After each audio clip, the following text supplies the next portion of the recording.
میں درخواست کرتا ہوں ڈاکٹر یاسر ندیم الواجدی صاحب کو کہ وہ آئیں اور ہم سے خطاب کریں۔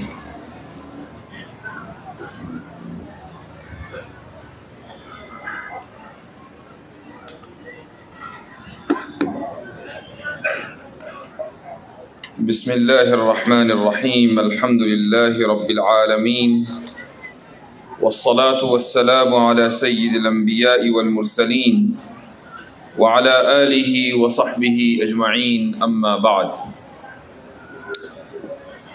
فقد قال اللہ تعالی فی کلامہ المجید: وَكَذَلِكَ جَعَلْنَاكُمْ أُمَّةً وَسَطًا لِتَكُونُوا شُهَدَاءَ عَلَى النَّاسِ، وقال تعالى: إنهم فتية آمنوا بربهم وزدناهم هدى۔ اسٹیج پر بیٹھے ہوئے معززین اور علماء کرام اور سامنے موجود حاضرین و حاضرات، میں آپ کے شہر میں دوسری مرتبہ آیا ہوں۔ اس سے پہلے 2017 میں آنا ہوا تھا، اور ہمیشہ کی طرح جیسا سنا اس شہر کے تعلق سے اور یہاں کے مسلمانوں کے تعلق سے، ویسا ہی پایا۔ علم دوست ہیں اور علم پرور ہیں، ماشاء اللہ۔ مجھے آج جو ٹاپک دیا گیا ہے وہ یہ ہے کہ نوجوان قیادت میں وہ کون سی خصوصیات ہیں جو ان میں ہونی چاہیے۔ سب سے پہلے تو بحیثیت امت مسلمہ ہمیں یہ سمجھ لینا چاہیے اور اس بات کا اعتقاد اپنے ذہن میں بٹھا لینا چاہیے کہ اس دنیا میں کسی بھی اقوام میں، جتنی بھی اقوام ہیں، اگر ان میں موازنہ کیا جائے تو قیادت کا حق اگر کسی کے پاس ہے تو وہ امت مسلمہ ہے۔ آپ قائد ہیں، آپ میں کا ہر فرد قائد ہے، قیادت کر رہا ہے، قیادت کرتا رہے گا اور قیادت کرتا ہوا مرے گا۔ سوال یہ نہیں ہے کہ ہم کس طرح قائد بنے، سوال یہ ہے کہ ہم کیسے، یعنی اچھے قائد بنے یا برے قائد بنے۔ مسئلہ وجود کا نہیں ہے، مسئلہ صفات کا ہے۔ اللہ سبحانہ و تعالی نے قرآن کریم میں امت کو خطاب کرتے ہوئے جو فرمایا ہے وہ یہ کہ ہم نے تمہیں امتاً وسطا بنایا۔ کیوں بنایا؟ لِتَكُونُوا شُهَدَاءَ عَلَى النَّاسِ، تاکہ تم لوگوں کے اوپر گواہ بن سکو۔ اب یہاں جو لفظ اللہ نے استعمال کیا ہے امتاً وسطا، وسطا کے دو معنی آتے ہیں۔ ایک معنی ہے بہترین، اعلیٰ درجہ۔ اس کا مطلب یہ ہوا کہ اللہ تعالیٰ یہ فرما رہا ہے کہ ہم نے تمہیں بہترین امت بنایا ہے، اور اس کی وجہ یہ ہے کہ تمہیں بہترین شریعت دی گئی ہے، ایسی شریعت کہ جس میں ہر چیز کی ہدایت موجود ہے، ہر میدان کی ہدایت موجود ہے۔ آپ مارکیٹ میں چلے جائیں تو کس طریقے سے لین دین ہوگا اس کی ہدایت موجود ہے۔ آپ بڑے بازاروں میں، شیئر مارکیٹ میں چلے جائیں تو وہاں کس طریقے سے لین دین کرنا ہے اس کی ہدایت موجود ہے۔ قاضی کے سامنے، جج کے سامنے کیا معاملات ہوں گے اس کی ہدایت موجود ہے۔ گھریلو زندگی، معاشرتی زندگی، تہذیبی زندگی، ہر سطح اور ہر معیار پر انسان جب اپنے آپ کو دیکھتا ہے اور یہ جاننے کی کوشش کرتا ہے کہ اللہ رب العزت نے میرے لیے اس میدان میں اور اس سطح کے اوپر کیا ہدایت رکھی ہے، تو وہ ہدایت اس کو ملتی ہے، ہدایت موجود ہے۔ اتنا جامع اور اتنا مانع اور اتنا مکمل اور اتنا کامل نظام اللہ سبحانہ و تعالیٰ نے اس امت کو دیا ہے۔ تو جو قوم اور جو امت اس طرح کا نظام لے کر بیٹھی ہوئی ہو تو ظاہر ہے کہ اس امت کا یہ حق ہے کہ وہ بہترین امت ہو۔ اسی لیے اللہ فرماتا ہے کہ ہم نے تمہیں امتاً وسطا، یعنی بہترین امت بنایا ہے۔ یہ جو اللہ آگے فرماتا ہے لِتَكُونُوا شُهَدَاءَ عَلَى النَّاسِ، تاکہ تم لوگوں کے اوپر گواہ بن سکو۔ اس کے تعلق سے ایک مشہور حدیث ہے کہ رسول اکرم صلی اللہ علیہ وسلم فرماتے ہیں کہ قیامت کے دن حضرت نوح علیہ السلام کو بلایا جائے گا اور پوچھا جائے گا کہ کیا آپ نے اپنی قوم تک پیغام کو پہنچا دیا تھا؟ اور حضرت نوح فرمائیں گے کہ بلا، میں نے آپ کا پیغام اپنی قوم تک پہنچا دیا تھا۔ قوم کو بلایا جائے گا کہ کیا حضرت نوح نے تم تک پیغام کو پہنچا دیا تھا؟ تو قوم کہے گی کہ ہمارے پاس تو کوئی ڈرانے والا نہیں آیا۔ آج کی صورتحال کو دیکھیں کہ دنیا میں کتنی اقوام بستی ہیں، کتنے لوگ ہیں، کہاں کہاں آباد ہیں، پہاڑوں میں ہیں، جنگلوں میں ہیں، بلکہ بہت سے شہروں میں ہیں کہ جو مسلمانوں کے بارے میں نہیں جانتے، جو اسلام کے بارے میں نہیں جانتے۔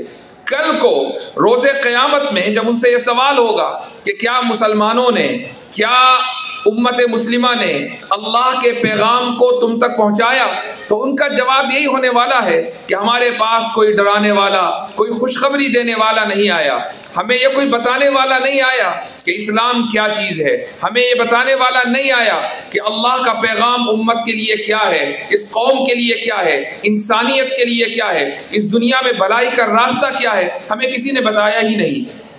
ہم تو خود ہی طے کیے بیٹھے تھے کہ کیسے ہم اپنی زندگی کو بھلائی کے راستے پر لگائیں۔ ہم تو خود ہی یہ طے کیے بیٹھے تھے کہ اچھائی کیا ہے اور برائی کیا ہے۔